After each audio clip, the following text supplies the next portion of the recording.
4 bodies recovered from the Houston bayous just this week has some in the city asking, should you be concerned? So far, one of the bodies has been positively identified, but we wanted to ask the experts and ask them if we need to be vigilant. Mysterious death at Houston Bayou.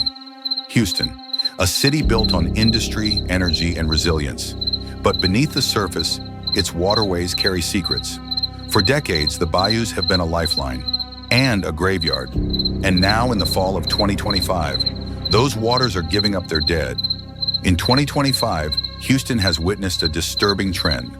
15 bodies has been recovered from its bayous, with 6 found in just 2 weeks in September. 6 bodies pulled from Houston's bayous in just 14 days has the internet spiraling with theory. With Houston's history of the CandyMan murders and killing fields, it's no wonder people are connecting the dots. Bodies have surfaced across Greens, Brays, White Oak, and Buffalo Bayou, sometimes just days apart. These discoveries sparked public concern, online speculation, and a multi-agency investigation. Despite fears of a serial killer, law enforcement has found no evidence of foul play or a pattern linking the deaths. To understand the fear surrounding these discoveries, we must revisit one of the darkest chapters in Houston's history. From 1970 to 1973, Dean Coral, known infamously as the CandyMan, lured and murdered at least 28 boys. With the help of teenage accomplices, Coral built what investigators later called a factory of death. His crimes shocked the nation, exposing Houston to a nightmare it thought it had buried forever. When Elmer Wayne Henley turned the gun on Coral in August of 1973, it ended the killing spree. But it did not end the scars. For 50 years, the CandyMan has haunted Houston like a ghost story whispered along the bayous.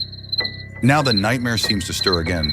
5 bodies pulled from Houston's bayous in just 5 days. Greens Bayou, Brays Bayou, White Oak, Buffalo Bayou, twice. Authorities insist these deaths are accidents, drownings, or isolated tragedies.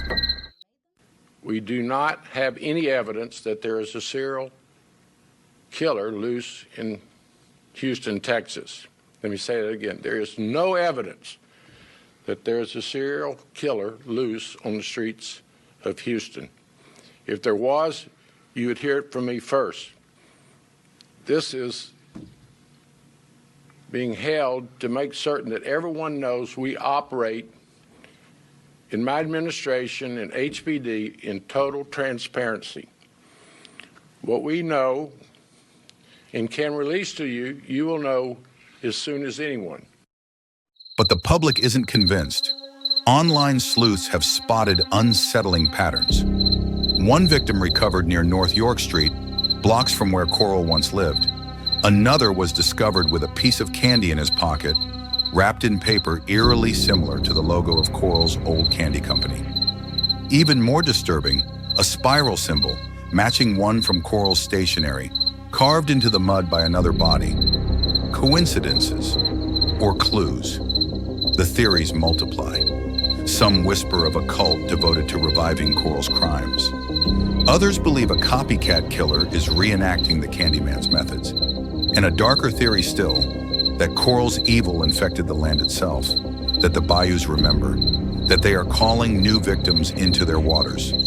You can laugh at it, but the locations line up too perfectly.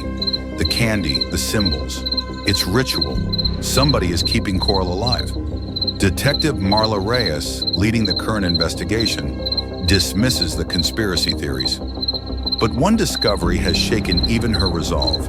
A handwritten note found in a victim's backpack. The words were chilling. The CandyMan never left.